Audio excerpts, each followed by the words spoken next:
تعمل ايه لو اكتشفت ان حياتك اللي فاتت كلها كانت كدبة وانك قضيت طفولتك كلها مش كطفل، كفار تجارب؟ فيلمنا النهارده هياخدنا في دوامة من الاكشن والغموض والمفاجآت اللي ملهاش نهاية. حط الهيدفون في ودنك، ولو لسه ما عملتش اشتراك في القناة اشترك وفعل الجرس علشان يوصلك كل جديد، ويلا بينا. بيبدأ الفيلم في الهند مع 2 ضباط واقفين قدام مقبرة، وباين ان عدد من الاسامي المكتوبة ان في مذبحة جماعية حصلت، والضابط فاتح بيتكلم عن حرب شرسة قامت بين الهند وباكستان وبينتج عنها خسائر كبيرة في عدد الجنود من الطرفين. علشان يعوضوا خسارتهم بيطلب الضابط فاتح المساعدة من زميله الضابط فيكرانت، وبيقرر يكشف له سر خطير، وهو برنامج سري من إعداده وتحت إشراف مجموعة كبيرة من الضباط، هتكون كل مهمته تدريب الجنود من الجيل الجديد علشان يبقوا مؤهلين في المستقبل لخدمة جيش الهند. البرنامج شبه جاهز، كل اللي محتاجه دلوقتي هو التمويل والدعم من هيئة DROD. علشان كده بيجتمعوا تاني يوم مع أعضاء الهيئة علشان ياخدوا الموافقة، وبيبدأ الضابط فاتح يشرح إزاي هيطبق مشروعه على أرض الواقع.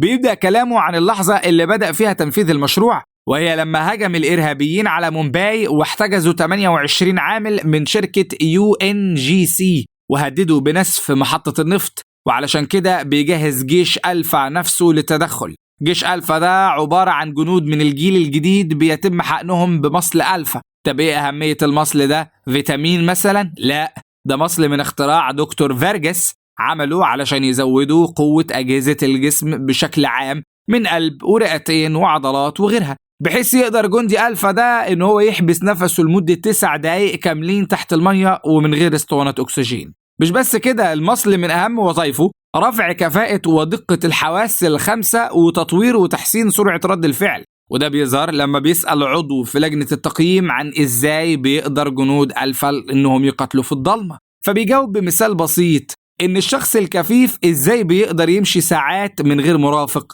بالظبط، بالسمع، هو ده اللي بيعمله المصل بالظبط. فلما الجندي بيقدر إنه يعتمد على حاسة السمع، بيركز في أي صوت يحصل حواليه حتى لو صوت نملة بتتحرك، وساعتها هيقدر إنه يتفوق على خصمه. كل ده بيعمله مصل ألفا. استنى، لسه ما وصلناش لأخطر وأهم ميزة واللي هتتبني عليها حبكة الفيلم كلها. العالم اللي اخترع مصل ألفا ده بيكتشف إن السحالي تقدر تجدد خلاياها بشكل مستمر، فبيقرر إنه يستغل الفكرة دي لصالح المشروع، وبيضيف للمصل ميزة خطيرة، وهي إن أي إصابة ممكن يتعرض لها الجندي في أي معركة يقدر المصل إنه يعالجها بكل سهولة ومن غير حتى ما يحس الجندي بوجع.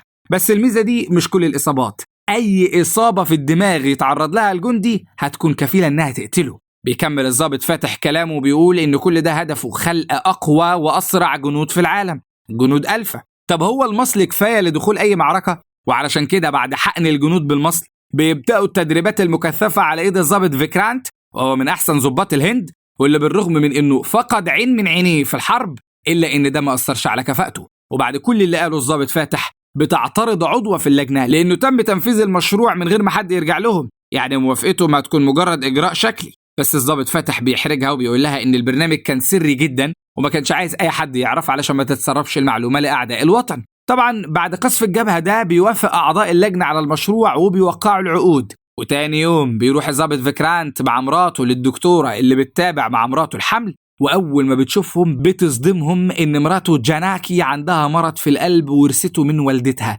وده معناه إن أي حمل ممكن يبقى السبب في وفاتها. للأسف ما بيكونش في غير حل واحد، إنها تنزل البيبي. لما فيكرانت بيحاول يقنعها بترفض، وبتقول له أنا لو كنت بخاف من الموت ما كنتش وافقت أتجوز ضابط في الجيش، أنا مش هنزل البيبي. وبعد الجملة دي ما بقاش قدامه غير حل واحد، إنه يحقنها بمصل ألفا. لكن اللي ما بيبقاش عارفه إن القرار ده هيعيش حياته كلها يندم عليه. بعد كذا شهر بيموت 3 جنود من الألفا بنزيف دماغي، باقي الجنود بيدخلوا في غيبوبة. ولما بيعرف فيكرانت خطورة المصل بيبقى للأسف الأوان فات. بيشوف جاناكي وهي بتموت بعد ما بتولد بنته، ومن هنا بتيجي اللحظة اللي بتتغير فيها حياة كل شخصيات الفيلم، فاتح وفيكرانت والطفلة سيتا. فاتح بيعرف إن فيكرانت حقن جاناكي بالمصل وهي حامل، وده معناه إن الألفا بيجري في عروق بنت فيكرانت، فبيروح يقول لفيكرانت إن البنت بقت ملك للدولة بصفتها جندي ألفا. ولما بيعترض فيكرانت بيقرر فاتح من غير أي تأنيب ضمير إنه يستغل حزن فيكرانت على موت مراته،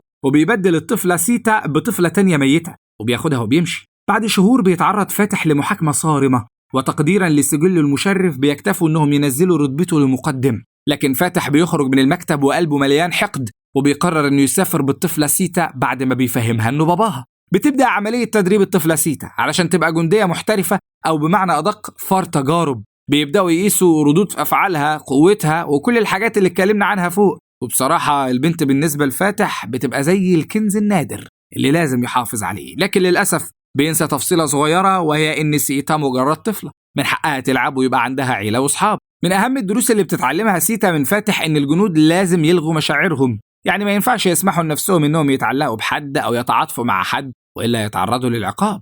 بعد سنين بتكبر سيتا وبتنفذ كل أوامر فاتح، وبتطلع في مهمات من وهي عندها 18 سنة. وزي ما انتم شايفين المهمة دي مثلا أول ما بتدخل بيبدأ القتال اللي بيظهر لنا قد إيه هي بقت جندية محترفة. كل ضربة محسوبة وردود أفعالها سريعة بشكل مرعب، والحاجة اللي هنلاحظها هو اعتمادها الكبير على حاسة السمع زي جنود ألفا بالظبط. المهم بتنفذ مهمتها وبتزرع قنابل في أماكن كتيرة من المبنى، وأي حد بتقابله بتخلص عليه، وفجأة بتتحاصر وبترفع ايديها لفوق فبتفتكر انها استسلمت، لكن بتطلع سيتا اذكى منهم ورد فعلها بيكون اسرع من انهم يستوعبوه، وبترمي قنبله في الهواء وبتضغط على الزرار وبيبدا المبنى ينهار من حواليها، لكن بتقدر تهرب وبتنجح مهمتها. ومن بعدها بتبدا سلسله اغتيالات لضباط هنود في اماكن مختلفه، ما بينهم نقطه واحده بس مشتركه، وهي الدقه في التصويب من مسافات بعيده. المفاجأة إننا بنكتشف إن سيتا هي المنفذة لقائمة الاغتيالات دي. طب إزاي؟ هي مش بتشتغل مع الضابط فاتح؟ صحيح هم نزلوا رتبته، بس هل ده ممكن يأثر على ولائه للهند؟ هنعرف كمان شوية. نكمل إن الضابط فيكرانت بيشوف فيديو لسيتا وهي بتقتل الضباط وبتفجر المكان، وهنا بتبقى الصدمة، بيكتشف إنها بنته، وبيعرف إن فاتح هو اللي خدها وحرمه منها طول السنين دي. وما اكتفاش بكده، لأ ده كمان خلاها تشتغل لحساب العدو وهي فاكرة إنها جندية هندية. بس بيقرر انه مش هيسكت وهيسافر علشان ينقذ بنته. في الوقت ده بتبقى سيتا لوحدها في مقر خاص بيها مهجور ومليان شاشات وكاميرات مراقبة. بنشوفها وهي بتجمع معلومات عن فيكرانت وفاتح، وواضح انهم هيكونوا ضمن قائمة الاغتيالات. طب فيكرانت تمام، هي ما تعرفش انه باباها وظابط في الهند، لكن فاتح ليه؟ هي مش المفروض بتشتغل لحسابه؟ في مفاجأة بقى انا محضرها لكم بس مش هكشف عنها دلوقتي، كملوا الملخص عشان تعرفوا حل اللغز. في الوقت اللي بتخطط فيه سيتا للسفر لقتل فيكرانت بيكشف لنا فيكرانت عن سر خطير، مستعدين تعرفوه؟ اسمعوا بقى. جاناكي كانت حامل في توأم، ايوه زي ما سمعتوا، بس بعد موت جاناكي وبنته سيتا زي ما كان فاكر يعني خد بنته التانية دورجا وخلى عيلة تانية تربيها وتهتم بيها. بس دلوقتي كان لازم يروح لها، وفعلا بيروح لها وبيحكي لها على كل حاجة، وبيقول لها ان حياة اختها سيتا في خطر وانها لازم تنقذها. بتتصدم في الأول وبعدين بتوعده إنها تنقذ أختها مهما كان الثمن. في الوقت ده بتسافر سيتا على أسبانيا بعد ما بتجمع كل المعلومات عن فيكرانت، وبتوصل لبيت عيلتها وبتدخله، وساعتها بتشوف صورة مامتها وبتبص عليها شوية، وبعدها بتسمع صوت عربية بتقرب وبتدخل أختها دورجا البيت. اللي ما كناش عارفينه هو إن دورجا من الألفا، وده اللي بنكتشفه أول ما بتسمع دورجا صوت حتة خشبة وهي بتتكسر تحت رجل سيتا. ومن بعدها بيبدأ ضرب النار والقتال بين الإخوات. في نص القتال بتقلع سيتا القناع، فبتعرف دورجا انها اختها، بتحاول تفهمها بس سيتا بترفض تفهم وبتحاول تقتلها. ولما دورجا بتقول لها احنا اخوات ولازم نتكلم، بتتحداها سيتا وبتقول لها لو عرفت توقفيني هتكلم. بس للأسف سيتا اللي بتكسب وبتصوب ناحية دورجا المسدس، لكن فجأة بتحس بمسدس في ظهرها وبتسمع صوت دورجا وهي بتقول ان ده فيكرانت ابوهم. بتلف سيتا وهي مصدومة، والأول مرة تنطق كلمة بابا. بتروح له كأنها تحضنه، بس الصدمة إنها بتاخد منه المسدس وبتكتفهم هما الاتنين. بعد شوية كلام بتبدأ سيتا تحكي لهم عن عيد ميلادها ال18 لما بيقدم لها فاتح هدية وبتفرح بيها جدا، بس ابتسامتها بتختفي لما بتفتحها بتلاقي صورة أول هدف لازم تقتله. بتلمع الدموع في عينيها لكن بتنفذ أوامره وفعلا بتنجح في مهمتها. في يوم بيديلها صورة الهدف اللي هتخلص عليه، وساعتها بتتصدم لما بتكتشف إن الدكتور فارجس اللي برغم إنه كان بيعمل عليها تجارب إلا إنه كان ساعات بيلعب معاها وهي طفلة،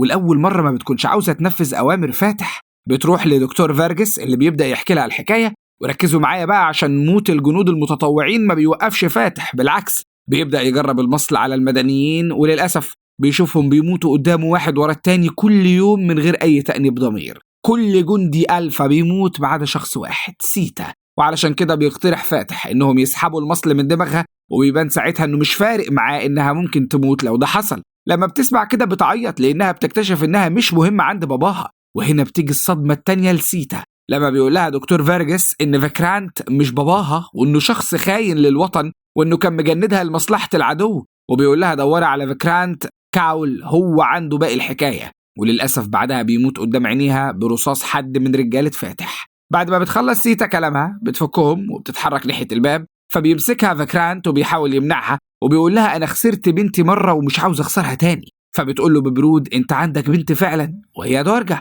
ومش معنى إني جيت هنا يبقى تعيش في أحلام العيلة السعيدة. أنا جيت في مهمة محددة وهي إني أقتل فاتح وبعد ما أخلصها همشي. فجأة بيسمعوا صوت جنود بيقربوا. بتحاول سيتا تطلع لهم بس فيكرانت بيمنعها، وبعد محاولات كتيرة بتقتنع سيتا بكلامه بعد ما بيوعدها إنه هيقدر يتصرف ويجيب لها فاتح لحد عندها بس بشرط توعده هي واختها إنهم هياخدوا بالهم من بعض. وفعلا بتثق فيه وبيجروا هم عند الباب. بترجع دارجة وبتجري على باباها وبتحضنه، وبتفضل سيتا تبص عليهم والدموع في عينيها وبيبان إنها نفسها تحضن أبوها بس بتمنع نفسها. بعدها بيهربوا، وبعد مواجهة عنيفة بين فيكرانت ورجالة فاتح بينتصر وبيجبر حد من رجالته يكلمه ويقول له إنه قتل فيكرانت وبعدها بيخلص عليه. في الوقت ده دارجة بتحاول تتكلم مع سيتا وبتقرب منها وبتقول لها بطلي تباني باردة ومش همك حاجة لأنك مش كده، لو احتجتي تتكلمي أنا موجودة. وبرغم إن سيتا اتأثرت لكن ما بتبينش، وبتقول لها إحنا مش صحاب وبعيدي إيدك وخليكي على مسافة دراع كامل. بتضحك دارجة وبتبعد. بعدها وهم في الطريق للمكان الآمن بيبدأوا يتكلموا، ودارجة بتبدأ تحكي لها عن أمهم جاناكي وبتقول لها الخاتم ده كان بتاعها وبتديهولها. والصدمة إن سيتا بتبص فيه شوية وبعدها بترميه، فبتضربها دارجة وبتقول لها رميتيه ليه؟ بتجري تدور عليه لحد ما بتلاقيه وبتاخده، وبتقول لها أنا كنت فاكرة إنه مهم عندك زي ما هو مهم عندي. وبرغم إن سيتا بتتأثر لكن برضه ما بتبينش، وبتقول لها جاناكي بالنسبة لي مجرد اسم، أنا كبرت من غير أم. فبترد دارجة وبتقول لها إن دي نقطة مشتركة بينهم. وأخيرا بتهدى سيتا شوية، بتحس إنها زودتها وبتقول لها هاتي الخاتم. فبتهزر معاها دارجة وبتقول لها اعتذري الأول، وبعد كلام كتير بيتصالحوا أخيرا.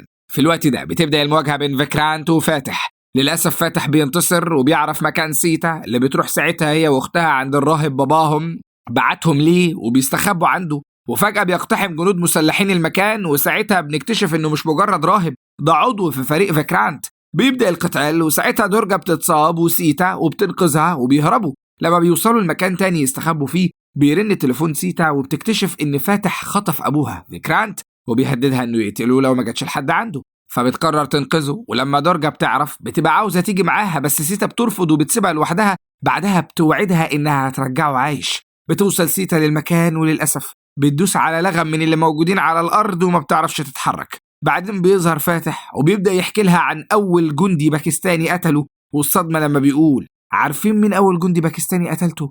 هنا كانت الصدمة. أخيرا هنكتشف حل اللغز. اسمعوا بقى. فاتح جندي باكستاني بيروح في مهمة قتل عيلة هندية، وبعد ما بينجح في مهمته بيبدل بطاقته مع بطاقة ابن العيلة دي اللي كان اسمه فاتح. بعدها الاستخبارات الباكستانية بتديله كل المعلومات لحد ما بينجح انه يدخل كجاسوس جوه جيش الهند، وبيفضل يترقى لحد ما بيقابل الدكتور فيرجس، وساعتها بيقرر يجرب المصل على جنود الهند، ولو نجحت التجربة ياخد المصل لصالح باكستان. وكل الأهداف اللي خلى سيتا تقتلهم على إنهم باكستانيين هم هنود. لما بيخلص كلامه بيشغل فيديو بتظهر فيه دارجة وهي مخطوفة ومتكتفة، وبيظهر قدامها فيكرانت وقدامه قنبلة. بيدوس فاتح على زرار القنبلة وبيبدأ العد التنازلي. بتستنى سيتا لما يخرج فاتح من المكان، وبتقدر سيتا تحط وزن مكانها وبتتحرك بالحبل فوق حقل الألغام. وفجأة المكان بينفجر وبنشوف دارجة وهي مشنوقة وميتة. على الناحية التانية بنشوف رجالة فاتح وهم بيبلغوه إن عيلة سيتا كلها ماتت ولسه هيركبوا الهليكوبتر. بيبدأ الرصاص ينزل عليهم زي المطر، وبنكتشف إن سيتا ما داستش على اللغم وقدرت تتفادى الألغام وتهرب مع فيكرانت قبل ما المكان ينفجر. وبعدها بياخدوا جندي منهم كرهينة وبيركبوا هليكوبتر وبيروحوا على الجزيرة اللي فاتح موجود فيها. وساعتها بيطلب فاتح رمز الأمان والجندي بيخونهم وبيديلهم رمز العدو. فبيبدأ فاتح يضرب رصاص على الهليكوبتر لحد ما بتقع، بس عشان فاتح موسوس حبتين فبيقول أنا لازم أشوف جثتهم بعيني. بيطلع مع فرق بحث عشان يدور عليهم، وفجأة بتظهر عربية سيتا بين الشجر وبتبدأ التفجيرات. وعند دارجة بنشوفها وهي بتفتح عينيها وبتطلع دي كلها خطة. بتتعلق بالحبل بين رجلها وبتوصل سلكين كهرباء في المية، فبيتكهرب الجنود وبيموتوا وبتقدر تهرب. بعد مواجهة كبيرة بيبدأ الجيشين فيها يقتلوا بعض وفيكرانت بيتصاب، وبتحصل المواجهة اللي كنا مستنيينها وهي مواجهة سيتا وفاتح. بتقول له إنه خاين للوطن، فبيقول لها إن كلنا وطنيين بس الوطن مختلف وكل حاجة ليها قانون. فبتقول له أي قانون ده اللي بيديك الحق إنك تسرق طفولتي وتحرمني من عيلتي؟ أنا هدفعك التمن. بيبدأ يضربها وهي بتسيبه بمزاجها، وبعد ما بيفتكر إنها أغمى عليها بتميل عليه وتربط فيه قنبلة، ولما بيقول لها ما كنتش أعرف إنك ضعيفة كده بتضحك بتريقة وبتزق وبتجري وبتنفجر القنبلة، بس بيلحق نفسه وبيرمي القنبلة بعيد قبل ما تنفجر. وبعد قتال شرس بتوصل دورجا ومعاها فيكرانت وبيصوب مسدسه ناحية فاتح وبيقول له ده جزاء الخاين، بس فاتح ما بيهتمش وبيقول له لو قتلتني هتتحاسب، ما عندكش دليل على كلامك. فبيبتسم فيكرانت وبيقول له صح، لو قتلتك هتحاسب، لكن هي لا. بتبص له سيتا فبيرمي لها المسدس وبيقول لها انتقمي لعيلتك، وفعلا بتقتله. في النهاية بيظهروا الثلاثة، فيكرانت وسيتا ودورجا، وهما بيخططوا لمستقبلهم وبيقرروا انهم مش هيفترقوا تاني وهيشتغلوا مع بعض في فريق فيكرانت. واخيرا سيتا بتحضن باباها وبتحس بالامان اللي طول عمرها كانت مفتقداه، وبيعيشوا الحياة اللي يستحقوها. وبكده بيخلص فيلمنا النهاردة. استنونا في افلام تانية جاية كتير. سلام.